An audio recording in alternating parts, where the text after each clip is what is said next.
Niya opinion. I respect his opinion, pero binaliliwanagan ko lang siya. Tugon naman ni ERAP sa umuling fatwa na inilabas ni Marawi City Grand Imam Ustaz Jamel Yaya na suportado raw ng Moro Islamic Liberation Front o MILF. Kung magiging pangulo raw siya ulit ay hindi siya mangingimi magdeklara ulit ng giyera. Pero hindi raw ito laban sa mga Muslim, kundi sa mga kumakalaban sa gobyerno. Because we have exhausted all remedies for this peace talk for more than 30 years. Ang bisa naman ni ERAP na si Binay, sinalagang mga akusasyon na nagpayaman na rin siya bilang mayor ng Makati. Kung meron naman hong patayan yan, matagal na ho kaming inihabla.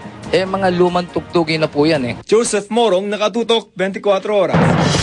Naghain ang motion for reconsideration ng ilang kandidato ng Nationalista Party kaugnay sa pagbibigay pahintulot ng Korte Suprema kay Pangulong Arroyo na magtalaga ng susunod na Chief Justice.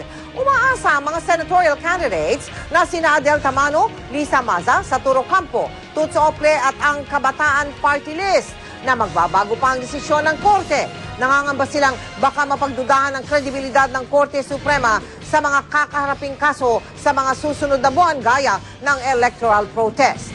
Bilang kataas-taasang hukuman, importante raw mapangalagaan ang imahe at kredibilidad nito.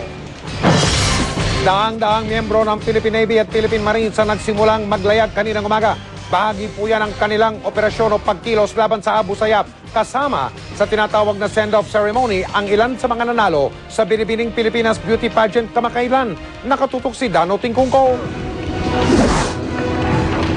Sakay ng mga bagong kumpuning barko ng Navy, tumulak na pa Western Mindanao at ilang lugar sa Visayas, Cavite at Zambales ang Navy men at Marines. Bukod sa kompletong scuba equipment na gagamitin sa mga operasyon, meron ding mga 11-meter rigid hull inflatable boat at V-300 armored personnel carrier at V-150 Commando Army tanks. Bear in mind that your Navy will always be here to take good care of all of you as you go to your different deployment areas.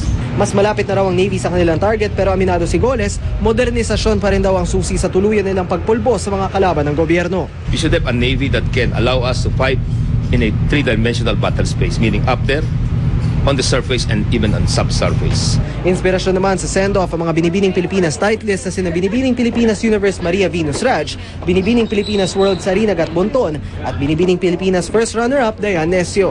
Personal silang inimitahan ni Goles na nagsilbiring judge sa Binibining Pilipinas pageant. Kinantahan pa sila ni Goles sa cocktails pagkatapos ng programa.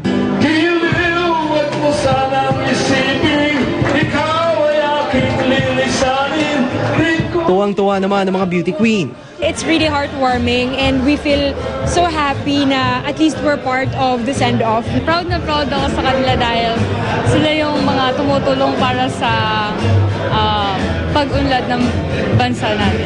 This is our first time to be part of the send-off. It's a privilege. Dano Tingkong, nakatutok, 24 oras. Susunod! Pilipinang boksingerang si Ana Hulaton handa na raw ang estratehiya para sa pagtakan nila ni Lisa Brown sa Canada. Richard Gutierrez, paano kaya pinaghahandaan ang pagiging host niya ng Survivor Philippines? Grace Lee, balik ng trabaho matapos